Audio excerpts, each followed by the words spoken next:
皆さん、こんにちは。ウキウキジャパニーズポッドキャストのお時間です。今日もわかりやすい日本語でポッドキャストをお届けします。はい、今日は日本のタトゥー文化についてお話をしようかなと思います。はい、タトゥー、皆さんもね、知っている人もいると思うんですが、日本ではタトゥーって結構タブーなんですよね。ダジャレじゃないですよ。本当に。タブーっていうのは、なんかあんまりいいこととされていないというか、はっきり言ってしまえば避けられていること、とされてるんですよね。で、それは具体的にどういうことかというと、例えば、プールとか、あるいは温泉、っていう肌を見せる場所、あるいはジムとかもですかね。そういうところではタトゥーが入っている人は使えません。そういうルールがあるところが結構多いんですよ。本当にね、多いです。ちょっとね、悲しいんですよね。これには実はね、深いわけがあって、日本の歴史とね、関係してるんですよね。だから、ただただタトゥーがダメなものだって毛嫌いしているわけじゃなくて、ちゃんと理由があってタトゥーはタブーって言われてるんですね。皆さんの国では結構タトゥーってそんなに、特別視をされていないというか、タトゥーを入れるのが普通っていうこともあると思うんですね。そういう人が日本に来たら、もしかしたらね、ちょっと悲しい気持ちになってしまうこととか、残念なね、経験をしてしまうことになるかもしれないんですよね。なんか本当にそれは申し訳ないんですけど、ぜひね、それがなぜかっていうのを知ってもらうことで、それはタトゥーがある皆さんのことを否定しているわけじゃなくて、ちゃんとね、日本人なりの理由があるんだよっていうことを分かってもらえたらいいかなと思って、今日はね、ちょっとお話をしていこうかなと思います。はい。だから、もし今タトゥーがある人がね、見ていたら、ぜひ気分を悪くせず、フラットな気持ちで、日本の文化なんだなっていうふうに理解してもらえればいいかなと思います。タトゥーがね、ない人はあんまり関係ない話ではあるんですが、日本の歴史というか、文化とか、そういうものは現代の日本人の考え方にも関係していることなので、よかったら楽しんでもらえたらいいなと思います。ということで、スタートです。はい。今回のメインは、日本でのタトゥーの文化っていうものを、メインでね、お話をしていきたいと思います。これが、現代の日本人の考え方にも未だに影響していて、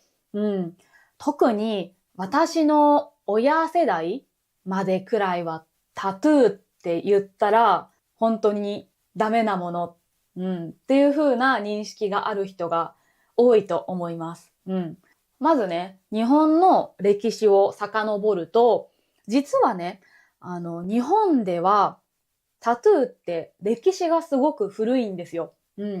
すごく長くて、実はね、縄文時代、つまり紀元前1万年から紀元前300年、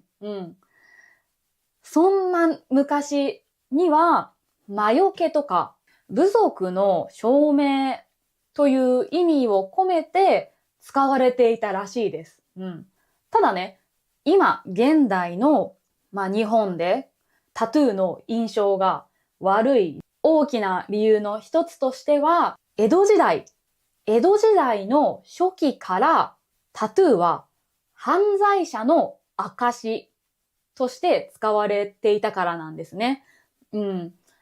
江戸時代っていうのは1603年から1868年なんですけど、ずっとね、昔ですよね。その初期から犯罪者にタトゥーを入れるっていうのが始まっていたらしいですね。ちなみに、日本語ではタトゥーを入れ墨って言います。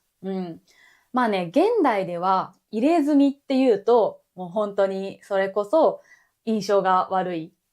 ちょっと柄の悪い人が入れているもので、タトゥーって言うと、もっとなんかデザインとか、おしゃれの一つとして取り入れられているものみたいなイメージは、まああるかなとは思います。でもね、一応日本語では入れ墨って言ったりします。はい。で、ちなみになんですけど、皆さん、鬼滅の刃っていう漫画とかアニメとか見たことありますか？このね、作品にも実はその日本の歴史っていうのがちゃんとね、描かれてるんですよね。はい。このね、鬼滅の刃は時代背景としては日本の大正時代。つまり1912年から1926年。このまあ短いんですけど、この時代を背景にして作られている作品なんですね。で、まあこの作品には鬼が出てくるんですよ。日本の大正時代まで鬼がいたっていう、そういうね、設定の作品なんですけど、で、その鬼の中に赤座っていう鬼が出てきます。この鬼の体にはたくさんの入れ墨が入ってるんですね。で、この赤座はもともとたくさんの盗みとか暴力とか、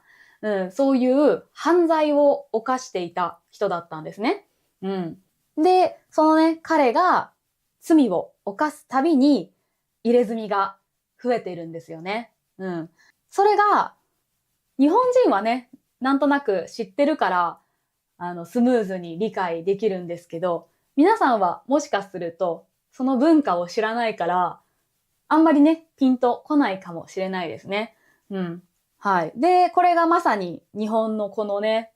入れ墨文化を表しているんですよね。はい。で、その時代があって、その後に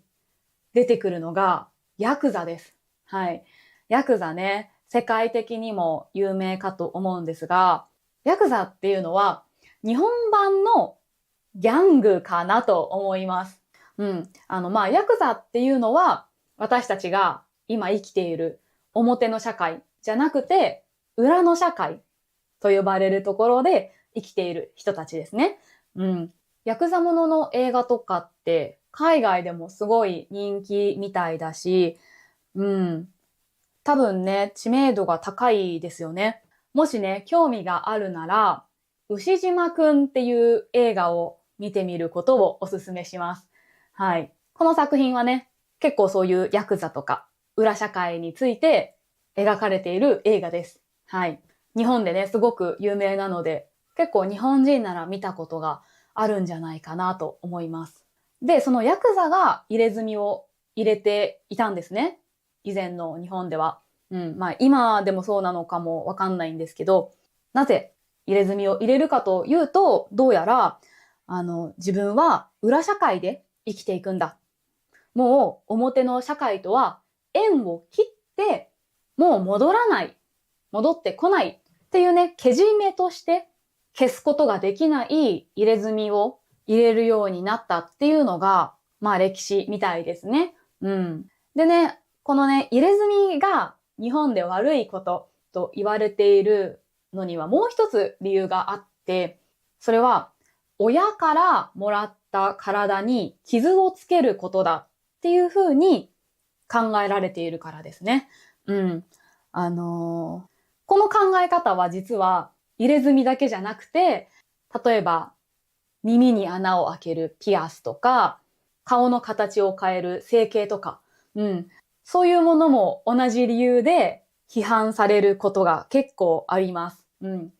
本当にそれこそ私の親世代、5、60代の人とかは、すごくね、そういう体に傷をつけることに対して批判的かなと思います。それこそ最近はね、もっとね、考え方とかファッションとか、そういうものもグローバル化しているので、若い人とかは全然、気にしないっていう人も増えているかなとは思います。でもね、やっぱり、そういう親の影響を受けている私世代までは、やっぱり、批判的な人は少なくても、そういう、考え方っていうのは、まだちょっと残ってますね。特に田舎の方に行くと、まだそういう文化がね、色濃く残ってるんじゃないかなと思います。はい。で、そういう日本の背景があって、基本的にはタトゥーはタブーですよって言われているにもかかわらず、気にしないよってタトゥーを入れる人、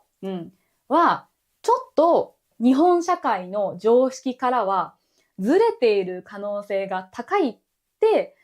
特に今まではね、考えられてきた傾向があるみたいなんですね。やっぱりタトゥーがあると大手企業とか、真面目に働いている会社には就職しにくいし、接客業とかもね、やっぱりタトゥーが見えていると怖いって思われちゃうから、雇ってもらえないとか、そういうのもあるので、っていうのを知っていて、タトゥーを入れる人は、ちょっとね、トラブルメーカーになりやすいというか、そうやって考えられてきたところがあると思います。特に今まではね、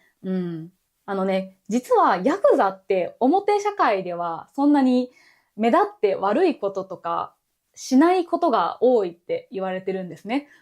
もっと、表立って悪いことをする人は、チンピラって言われますね。ヤクザはヤクザ社会にルールがあるみたいで、チンピラはただただ、ルールとかなしで、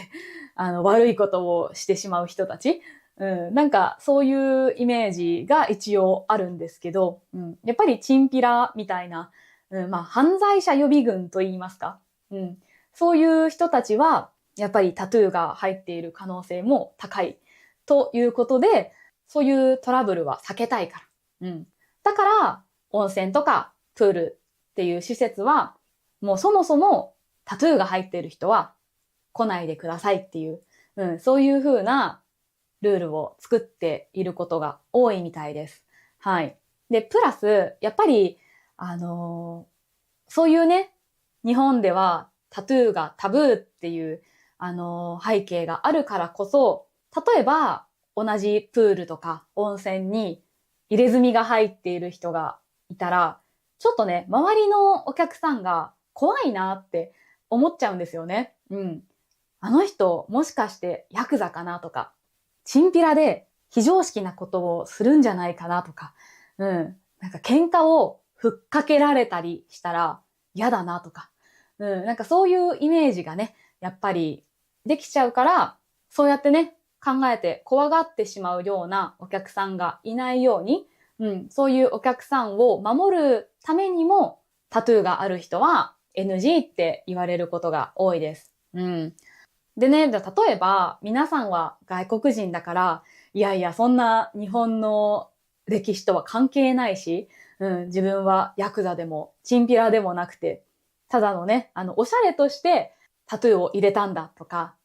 大切な思いがあってタトゥーを入れたんだっていう人もいますよね。そういう人にとっては、やっぱり日本のこの文化は関係ないし、なんでって思うかもしれないんですけど、例えばね、そうやって外国人のお客さんを外国人だからって言って、タトゥーが入っててもいいですよって言い始めたら、それはちょっと、日本人のそういう入れ墨を入れている人に対して不平等ですよね。だって、日本人で入れ墨を入れているからといって、ヤクザとは限らないし、チンピラとも限らないし、特に今の時代はそうですよね。はい。だからもうみんなまとめて、タトゥーが入っている人はダメ。みんな平等にダメです。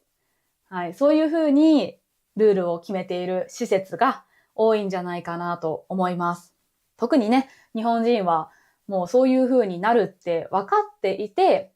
自分でタトゥーを入れるので、タトゥーを入れたなら温泉とかプールとか入れなくなるの分かってたでしょっていう、その自己責任を問われる部分っていうのもあるんじゃないかなとは思います。はい。ただね、最近は隠せば大丈夫ですよみたいな、ところも増えてはいます。それこそ背中一面とかにね、タトゥーが入ってると難しいと思うんですけど、腕にちょっとだけタトゥーが入っているとかだったら、そのシールをね、被せて、周りの人がね、注目をしないように、周りの人が怖がらないように、はい、そういうふうに気遣いができる人なら入ってもいいですよっていうふうに言ってくれる施設も増えてます。はい。だからね、タトゥーが今入っている人もそんなに気を落とさずに、自分も入れるところをちょっと探してみてほしいなと思います。はい。はい。ということで、今日は日本のね、タトゥー文化についてご紹介しました。はい。このね、タトゥー文化っていうのはすごく日本独特のものなので、海外の方にはちょっとね、理解しづらい部分があるんじゃないかなとも思います。ね。だから、もし皆さんがね、日本で嫌な気分になってしまったら、本当に申し訳ないなと私は思います。でも、やっぱり、そのね、日本にいるからには、やっぱりその日本の考え方とか文化とか、怖がる人もいるんだよっていうことを理解してもらえれば、そのね、嫌な気持ちっていうのもちょっと収まるんじゃないかなと思って、今回お話をしてみました。何かね、発見とかあったら嬉しいです。ということで、今回の動画は以上です。私のチャンネルのスクリプトは、私のパトレオンから見ることができます。読み書きも一緒に練習したい人は、ぜひご活用ください。ということで、最後まで見てくれてありがとうございました。また別の動画でお会いしましょう。またねー。